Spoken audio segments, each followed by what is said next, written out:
আরহাম, আফিফ বাবু, তুমি এগুলো কি খাচ্ছ বাবা? তুমি যে সালাম দিয়েছো তা কেউ তো শুনতে পায়নি, আবার সালাম দাও। এই যে দেখেন ও এটা এইগুলা কিনছে, এই যে কি খাবার, এই যে ললিপপ এটা আনছে, মানে তার শুধু এইসব খাওয়া ছাড়া সে ভাত খেতে চায় না। আর এগুলো কিনছে সে,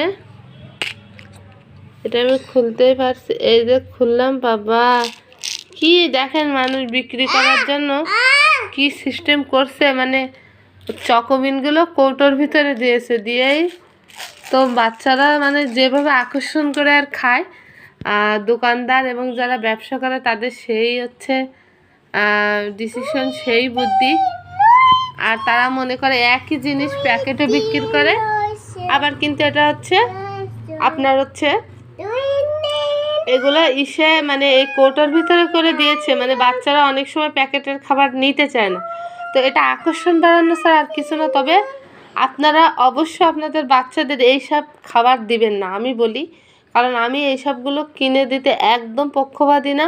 তবে আরহাম আফিফ বাবু অনেক কান্না করছিল, সে কিন্তু সারাদিনে খুব খাবার কম খায়, আমি তাকে তেমন কিছুই কিনে দিই না। তবে তার খেলনাটা খুবই প্রিয়। আর দেখেন তার মুখটা কেমন একটা শুকনো, মানে আসলে সে খাবার পছন্দ করে। তো সকাল থেকে বলছে যে মা আমাকে খাবার কিনে দাও, আমাকে খাবার কিনে দাও। আম্মু মা দুইটাই বলে থাকে ও। তো হচ্ছে আমি বললাম যে না তোমার খাওয়া যাবে না, কিন্তু শুনলো না বলে এখন খেতে দিতে হলো। তবে আপনারা অবশ্যই এইসব না খাওয়ার চেষ্টা করবেন, মানে বাচ্চাদের দিবেন না।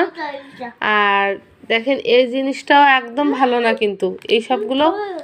আবার দেখেন এই যে আমের এই যে কি বানিয়েছে আর কি, এটা কি বলে আমসত্ত্ব, এটা প্যাকেটের ভিতরে ইয়ে করে দিয়েছে। মানে এগুলো সব মানে বাচ্চারা যেভাবে আর কি খাবার পছন্দ করে। আর এটা তো প্রত্যেকটা ছোট বাচ্চাদেরই কাজ যে ওরা বাইরে বের হলে এই খাবার ছাড়া তাদের চলবে না, এই খাবারগুলো তাদের খেতেই হবে।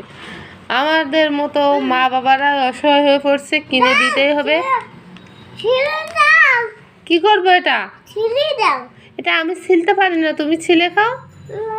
তুমি খাবার খাইতে পারো তা ছিলতে পারো না, ধরো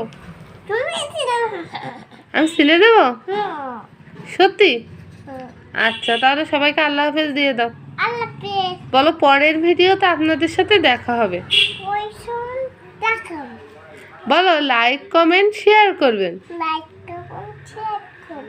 সাবস্ক্রাইব করে দিবেন।